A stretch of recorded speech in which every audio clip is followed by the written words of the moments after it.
നമസ്കാരം. ഇന്ന് 2025 ഏപ്രിൽ 2 ബുധനാഴ്ച. എല്ലാ UK മലയാളികൾക്കും ഗുഡ് മോർണിംഗ് UKയുടെ മോർണിംഗ് ന്യൂസിലേക്ക് സ്വാഗതം. ഇനി ഓസ്ട്രേലിയയിലേക്ക് നഴ്സസിനെത്താൻ ഒരു ഈസി വേ. അതെ, ഫൈനലി ആഫ്റ്റർ രജിസ്ട്രേഷൻ സ്റ്റാർട്ട് ചെയ്തിരിക്കാം. 2017 ശേഷം UK, Ireland, Canada, USA, Spain, Singapore എന്നീ രാജ്യങ്ങളിൽ 1800 അവേഴ്സ് പ്ലസ് വർക്ക് ചെയ്ത് ജനറൽ ആൻഡ് BSc നഴ്സുമാർക്ക് ഇതിൽ അപ്ലൈ ചെയ്യും. സോ ഇനി വെയിറ്റ് ചെയ്യേണ്ട, കോൺടാക്ട് മൗറീഷ്യസുമായുള്ള ചാഗോസ് കരാറിന് അന്തിമ രൂപം നൽകി UK. നിർദ്ദിഷ്ട കരാർ പ്രകാരം മൗറീഷ്യസ് UKയിൽ നിന്ന് ദ്വീപുകളുടെ പരമാധികാരം നേടും. പക്ഷേ ബ്രിട്ടീഷ് നികുതിയുടെ ചെലവിൽ 99 വർഷത്തേക്ക് ഒരു ദ്വീപിൽ സൈനിക താവളം പ്രവർത്തിക്കാൻ യുഎസിനെയും UKയും അനുവദിക്കും. യുഎസ് പ്രസിഡന്റിന് എതിർപ്പുണ്ടെങ്കിൽ കരാർ മുന്നോട്ട് പോകില്ലെന്ന് ഈ വർഷം ആദ്യം വിദേശകാര്യ സെക്രട്ടറി ഡേവിഡ് ലാമി പറഞ്ഞിരുന്നു. NHSമായുള്ള പൊതുജന സംതൃപ്തി റെക്കോർഡ് താഴ്ന്ന നിലയിലെത്തിയതായി റിപ്പോർട്ട്. ദീർഘകാലമായി തുടരുന്ന ബ്രിട്ടീഷ് സോഷ്യൽ ആറ്റിറ്റ്യൂഡ് സർവേ പ്രകാരം NHSമായുള്ള പൊതുജന സംതൃപ്തി താഴ്ന്ന നിലയിലെത്തി. കാത്തിരിപ്പ് സമയവും ജീവനക്കാരുടെ കുറവും ഏറ്റവും വലിയ ആശങ്കയായ 2024 NHSൽ സംതൃപ്തരാണെന്ന് 21% പേർ മാത്രമാണ് അഭിപ്രായപ്പെട്ടത്. റിപ്പോർട്ടുകൾക്ക് പിന്നാലെ ആരോഗ്യ സേവനത്തിന് ഉണർവായി പ്രവർത്തിക്കണമെന്ന് NHS നേതാക്കൾ മുന്നറിയിപ്പ് നൽകി. യൂറോപ്യൻ പൌരന്മാർക്കുള്ള ട്രാവൽ എൻട്രി പെർമിറ്റ് UKയിൽ ഇന്നു മുതൽ പ്രാബല്യത്തിൽ വരും. 6 മാസം വരെ സന്ദർശനം അനുവദിക്കുന്ന പെർമിറ്റിന് 2 വർഷത്തേക്ക് സാധ്യതയുണ്ട്. പ്രായപൂർത്തിയാകാത്തവരും കുട്ടികളും ഉൾപ്പെടെ എല്ലാ യാത്രക്കാർക്കും ഇത് ആവശ്യമാണ്. അതിർത്തി സുരക്ഷ ശക്തിപ്പെടുത്തുന്നതിനാണ് എൻട്രി പെർമിറ്റ് ഏർപ്പെടുത്തിയിരിക്കുന്നതെന്ന് ബ്രിട്ടീഷ് സർക്കാർ വ്യക്തമാക്കി. സ്വകാര്യ സ്കൂൾ ഫീസിൽ വാറ്റ് ചേർക്കുന്ന സർക്കാർ നയം വിദ്യാഭ്യാസത്തിനുള്ള മൌലിക അവകാശത്തെ തടസ്സപ്പെടുത്തുമെന്ന് ഹൈക്കോടതി നിരീക്ഷണം. സംസ്ഥാന മേഖലയിലെ സ്കൂളുകളിൽ അവരുടെ ആവശ്യങ്ങൾ പൂർണ്ണമായി നിറവേറ്റാൻ കഴിയില്ലെന്ന് പറയുന്ന കുടുംബങ്ങൾ, പ്രത്യേകിച്ച് പ്രത്യേക വിദ്യാഭ്യാസ ആവശ്യങ്ങളുള്ള കുട്ടികളുടെ മാതാപിതാക്കളും വിശ്വാസ സ്കൂളിലെ വിദ്യാർത്ഥികളുടെ കുടുംബങ്ങളും ഈ നയത്തിനെതിരെ നിയമപരമായ വെല്ലുവിളി ഉയർത്തുന്നുണ്ട്.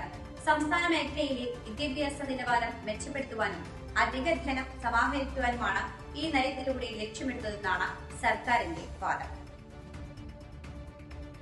ഏപ്രിൽ 1 മുതൽ രാജ്യത്തെ കുടുംബങ്ങളിൽ അവശ്യ ഗാർഹിക ബില്ലുകളിൽ വർധനവ് നേരിടും. വാട്ടർ ബില്ലുകൾ ശരാശരി 76% വരെ ഉയർത്തിയിട്ടുണ്ട്. ഇത് പ്രദേശങ്ങൾക്കനുസരിച്ച് കൂടുതൽ കൂടുവാനും സാധ്യതയുണ്ട്. എനർജി ബില്ലുകൾ, കൌൺസിൽ ടാക്സ് എന്നിവയിലും വർധനവ് ഉണ്ടായിട്ടുണ്ട്. ഈ ചെലവുകൾ വർദ്ധിക്കുന്നത് കുറഞ്ഞ വരുമാനമുള്ള കുടുംബങ്ങൾക്ക്, പ്രത്യേകിച്ച് സിംഗിൾ മാതാപിതാക്കൾക്ക് വലിയ സാമ്പത്തിക ബുദ്ധിമുട്ടുകളാണ് സൃഷ്ടിക്കുക. സഹായിക്കുന്നതിനായി സർക്കാർ കൂടുതൽ പിന്തുണ നൽകണമെന്ന സിറ്റിസൺ അഡ്വൈസ് പോലെയുള്ള സംഘടനകൾ ആവശ്യപ്പെട്ടു. വീൺപണിമുടക്കം മൂലം മാലിന്യങ്ങൾ കെട്ടിക്കിടക്കുന്നതോടെ ബർമിംഗ്ഹാമിലെ സ്ഥിതിഗതികൾ രൂക്ഷമായതിനു പിന്നാലെ നടപടിയുമായി സർക്കാർ. ബർമിംഗ്ഹാം സിറ്റി കൌൺസിൽ നടന്നുകൊണ്ടിരിക്കുന്ന വിൻ പണിമുടക്കിനെ ഒരു പ്രധാന സംഭവമായി ഗവൺമെന്റ് പ്രഖ്യാപിച്ചു. വിൻ സ്ട്രൈക്കിന് പിന്നാലെ 7000 ടൺ മാലിന്യങ്ങളാണ് തെരുവുകളിൽ അവശേഷിച്ചത്. സമരത്തിന് പിന്നാലെ കൌൺസിൽ 35 വാഹനങ്ങളും ജീവനക്കാരെയും ഏർപ്പെടുത്തി തെരുവ് വൃത്തിയാക്കുവാൻ ആരംഭിച്ചിട്ടുണ്ട്. കിഴക്കൻ ലണ്ടനിലെ തേംസ് നദിയിൽ വീണ കുട്ടിക്കായുള്ള തിരച്ചിൽ തുടരുന്നു. 11 വയസ്സുകാരി കാരിയ കോവയാണ് കഴിഞ്ഞ ദിവസം നദിയിൽ വീണത്.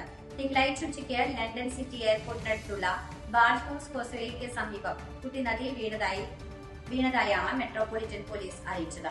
ലണ്ടൻ ആംബുലൻസ് സർവീസ്, അഗ്നിശമന സേന, RNLIA എന്നിവയുടെ സംയുക്ത സഹകരണത്തോടെയാണ് തിരച്ചിൽ നടത്തുന്നത്.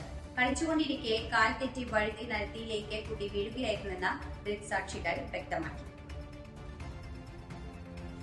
പ്രീമിയർ ലീഗിൽ ഇന്നലെ എമിറേറ്റ്സ് സ്റ്റേഡിയത്തിൽ നടന്ന മത്സരത്തിൽ ഫുൾഹാമിനെതിരെ ആഴ്സണലിന് വിജയം.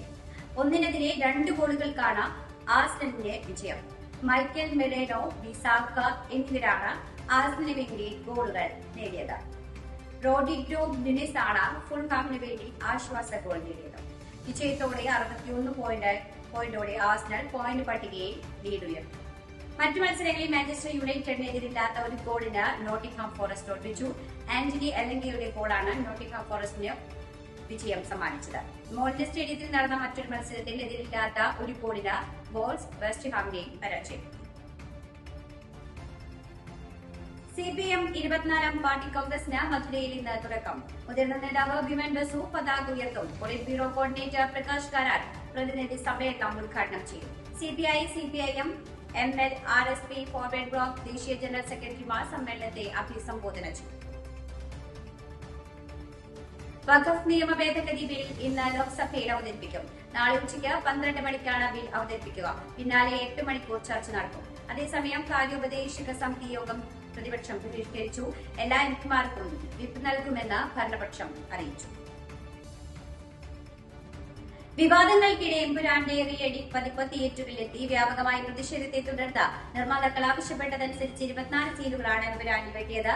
ബൽഷങ്കി അഥവാ ബൽരാജ് എന്ന വില്ലന്റെ പേര് ബൽദേവാക്കി മാറ്റി. ഗുജറാത്ത് കലാപകാലത്തെ വർഷം കാണിക്കുന്നത് ഒഴിവാക്കി. സ്ത്രീകൾക്കെതിരായ അതിക്രമങ്ങളുടെ മുഴുവൻ ദൃശ്യങ്ങളും വെട്ടി. പ്രശസ്ത കഥാകൃത്തും മാധ്യമ പ്രവർത്തകനുമായ ഇ.വി. ശ്രീധരൻ അന്തരിച്ചു. കോഴിക്കോട് വടകരയിലെ സ്വകാര്യ ആശുപത്രിയിലായിരുന്നു അന്ത്യം. ദീർഘകാലമായി കലാകൗമുദി വാരികയുടെ പത്രാധിപ സമിതി അംഗമായി ഇ.വി. ശ്രീധരൻ പ്രവർത്തിച്ചു. ഇന്ത്യൻ പ്രീമിയർ ലീഗ് സീസണിൽ തുടർച്ചയായി രണ്ടാം മത്സരം വിജയിച്ച് പഞ്ചാബ് കിങ്സ് 11. ഇന്നലെ രണ്ടാം മത്സരത്തിൽ ലക്നൌ സൂപ്പർ ജയൻസിനെതിരെ 8 വിക്കറ്റിനാണ് പഞ്ചാബിന്റെ വിജയം. മത്സരത്തിൽ ആദ്യം ബാറ്റ് ചെയ്ത ലക്നൌ സൂപ്പർ ജയൻസ് നിശ്ചിത 20 ഓവറിൽ 7 വിക്കറ്റ് നഷ്ടത്തിൽ 171 റൺസാണ് എടുത്തത്. മറുപടി ബാറ്റിംഗിൽ 16.1 ഓവറിൽ 2 വിക്കറ്റ് നഷ്ടത്തിൽ പഞ്ചാബ് കിങ്സ് ലക്ഷ്യത്തിലെത്തി. ഇതോടുകൂടി വാർത്താ ബുള്ളറ്റിൻ ഇവിടെ അവസാനിക്കുന്നു. എല്ലാ പ്രേക്ഷകർക്കും നല്ലൊരു ദിനം ആശംസിക്കുന്നു.